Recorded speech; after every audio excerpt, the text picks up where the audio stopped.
time in 30 years. President Trump has been a strong critic of America's current immigration system, which he, and many of his supporters, see as far too relaxed. President Trump has been particularly critical of the refugee system and has famously attempted to implement a temporary refugee ban on 6 high-risk countries. The Supreme Court will hear arguments over the legality of the ban in October. But until then, senior Trump officials have been advising the president to simply lower the total quota for refugees. Trump had set the cap at 50,000 in July, but has the option of resetting the number every October 1. The number has not been less than 50,000 since 1980. The quota Obama set for 2016 was 110,000. The New York Times reports Trump has seriously been considering this option, even referencing that Trump's senior advisor for policy, Stephen Miller, has been pushing for a lower refugee quota.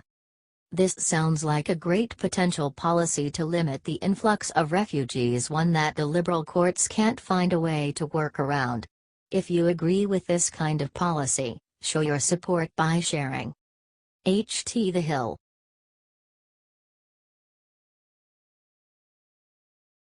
When anchor called Trump a white supremacist, Tucker Carlson blasted ESPN with the cold hard truth. Progressives have truly been ruining some fine American institutions, and ESPN is a prime example. The whole network has been hemorrhaging subscribers after a sudden hard left turn after being acquired by Disney. These are the same guys who wouldn't let an Asian American anchor named Robert Lee comment on a football game at the University of Virginia because someone might be offended. Yeah. They're that crazy. On Monday, another one of ESPN's anchors went off the deep end on objectivity and flat out called President Trump and those around him white supremacists. Now, what did ESPN do about this offensive tweet? Not much. The network released a statement the next day saying the comments on Twitter Jemele Hill regarding the president do not represent the position of ESPN. We have addressed this with Jemele and she recognizes her actions were inappropriate. Oh, really? If she recognizes that her actions were inappropriate, why didn't she delete her tweet? In other words, nothing happened. Tucker Carlson at least was paying attention and was willing to call out Hill and ESPN, calling her statements a bizarre Twitter rant, saying ESPN stood for endlessly stupid political nagging, recalling that when Glenn Beck said something similar about Barack Obama, the world stopped. Check out the whole segment here. It's great. When asked to comment, Carlson's guest Fox Sports reported Clay Travis said of ESPN's comment, "It means that nothing actually happened because Hill is saying what the higher-ups at ESPN believe. I think this goes all the way to the top. Tucker. Disney and ESPN have decided we want to be a left-wing sports network." Boom. Sad but true, folks. Another thing leftists have destroyed.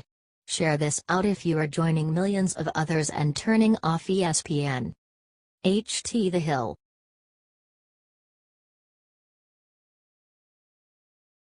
Right when Tim Tebow met with World War II vet, he reached up to do something miraculous. Former quarterback Tim Tebow has frequently been mocked by the left for being a Christian. Tebow just lets it all roll off his back and uses that faith to do good works and serve his community. That kind heart and gentle soul was on display in full force on Monday, as Tebow, a Florida native, spent time at a hurricane shelter with evacuees of Hurricane Irma. One person he visited was extra special and elderly World War II veteran who seemed so happy to chat with Tebow that he brought out his harmonica and played a little tune. Check out this sweet moment in the video below. Tebow said the veteran totally uplifted his spirits, and from the look on Tebow's face when he's listening to the vet, you can tell he means it. Tebow also posted a picture with the hard-working Red Cross volunteers who run the special needs shelter. Tebow was a star quarterback for the University of Florida football team, and went on to play for the Denver Broncos and the New York Jets. He later switched to baseball and now plays in the New York Mets' minor league system. Tim Tebow is a humble, kind celebrity who is frequently spotted showing enormous grace and class. He's exactly the kind of guy we need in popular culture for kids to look up to and emulate. Share this out if you agree. HT Fox News.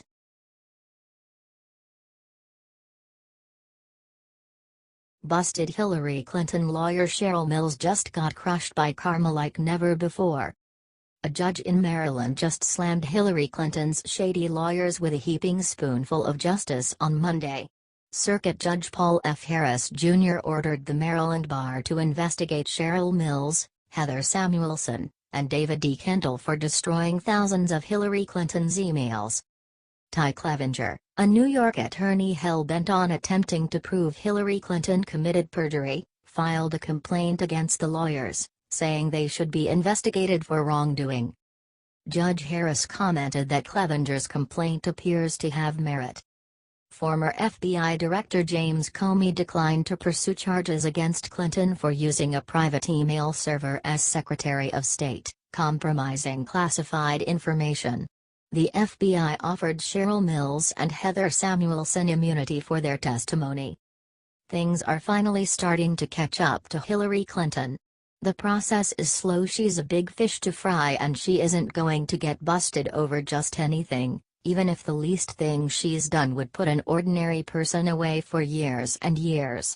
The evidence is piling up though, and we're here to document all of it. The lawyers are now under investigation. The truth will come to the light. The media isn't going to advertise this one, so share it far and wide, patriots. HT Fox News.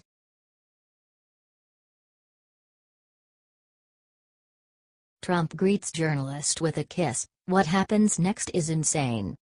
Katie Tur, NBC's former Trump correspondent, is coming out with a new book about her experience on the campaign trail.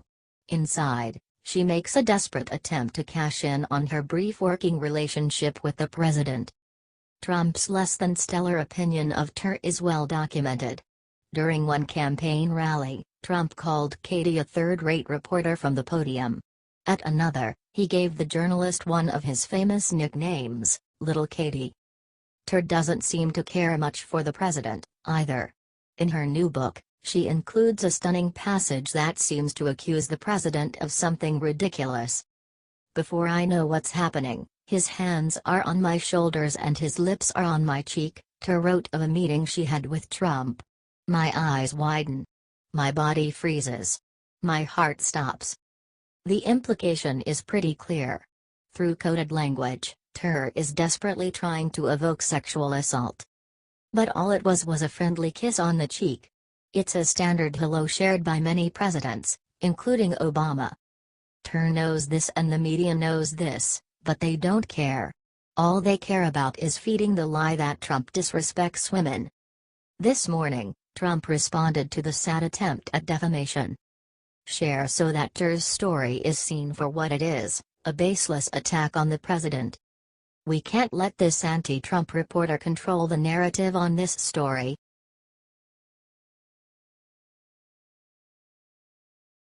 Huge cover-up. Top Democrat just caught red-handed with little boys and nobody is talking. When a scandal hits the Republican Party, you will hear about it for weeks, months, even years. However, when a top Democrat, the mayor of Seattle, is forced to resign in disgrace over 5 underage sexual assault accusers, nobody makes a sound. Well, folks, that's exactly what happened yesterday when Seattle Mayor Ed Murray announced his resignation. This time the victim was Murray's own cousin, Joseph Dyer.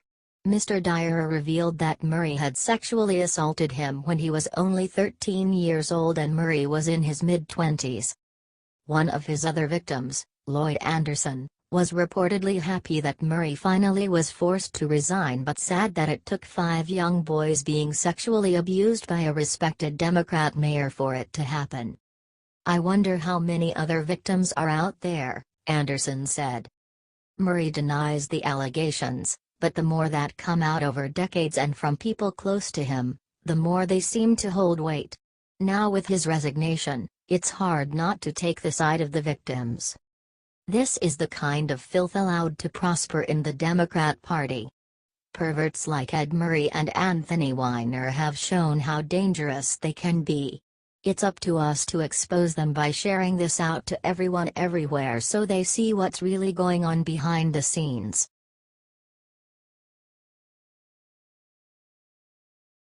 Ultimate justice. The Supreme Court just gave Trump travel ban exactly what it needed. Before Donald Trump was even elected President of the United States, he made it clear he loves winning. And now the Supreme Court has just delivered him the ultimate win for his travel ban. So earlier one of the lower appeals courts heard the case of the travel ban and tried to make a ruling that President Trump had to let in anyone who was pre-approved as well as anyone who was a close relative, aunt, uncle, cousin, grandparent, etc. Well, President Trump was not too happy when he heard they were going to use their loophole to let in 24,000 new refugees. That's why he asked the Supreme Court to act fast. And they did. Today the Supreme Court ruled that the Trump administration can uphold the current ban until after the Supreme Court has their official hearing over the ban on October 10. No matter how you slice it, this is a big win for the Trump administration. This travel ban has been a headache since the very beginning, and now there is a light at the end of the tunnel. Of course, the media will find 1,000 different ways to try and spin this against the president. That's what they do. They spin everything. Help stop that from happening by sharing this story, the real story, everywhere first.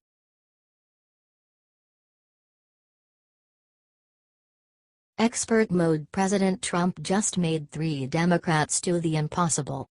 Democrats have been flat out resisting working with the president at all costs for seemingly no other reason than because they're mad he won the election.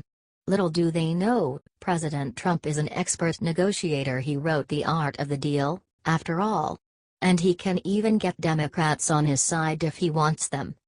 The president is trying to craft new tax reform, which should be a bipartisan issue, as even Democrats have railed against the inefficiencies of the current tax code. Nevertheless, President Trump has been met with bullheaded resistance. Until now. The president hosted 3 Democrat senators from red states for a dinner at the White House: Joe Manchin, W.V., Heidi Heitkamp, N.D., and Joe Donnelly, N. Each of these senators is up for re-election in 2018, and each knows that their constituents favor President Trump and want to see his policies enacted, The Hill reports. We don't know what was said at the meeting, which also included Vice President Mike Pence and several GOP senators, but the 3 Democrats came away publicly stating that they wanted to work with President Trump on tax reform. Manchin said, "I look forward to working with the president, the administration and my Senate colleagues on both sides of the aisle on tax reform and going through regular order so we can help all Americans and West Virginians prosper." Donnelly said he was hopeful to work with the president. Heitkamp said, "As I've long said, I want to work with those on both sides of the aisle on a comprehensive, permanent tax reform plan. I hope these bipartisan discussions continue." That's how it's done, folks. These 3 senators have signaled in the past they'd consider working with the GOP on tax reform, but President Trump nailed these discussions and helped bring that closer to happening.